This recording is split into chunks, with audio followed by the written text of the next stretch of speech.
Imagine waking up tomorrow to a world where every man suddenly lost all libido overnight. At first, it might sound like a strange science fiction twist, but the consequences would ripple through biology, psychology, and even civilization itself. Sexual drive is not just about reproduction. It's a survival engine built into our species. Without it, the instinct that has fueled human growth for thousands of years vanishes. Birth rates, already declining in many countries, would crash to near zero within a single generation. Hospitals and fertility clinics would scramble to develop artificial reproduction methods. But without the natural motivation, the family unit as we know it would begin to dissolve. On a social level, relationships would transform dramatically.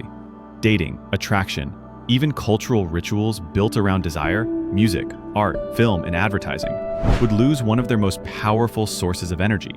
The entire economy tied to intimacy, from fashion to entertainment, could collapse almost overnight. But the effects wouldn't just be social. Biologically, testosterone and dopamine, the chemicals linked to libido, also regulate motivation, mood, and even risk-taking behavior. With libido gone, men might experience drops in ambition, creativity, and drive. Societies could become calmer, less aggressive, but also potentially less innovative. The bold risks that once launched explorations, inventions, and revolutions might fade into cautious routines. Yet, there's a paradox.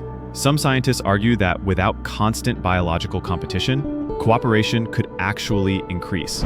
Wars driven by ego and dominance might decline. A world with no sexual rivalry might become more peaceful, more equal, and more focused on collective progress instead of personal conquest. Still, the ultimate question would hang over humanity. Without reproduction, how long could our species last?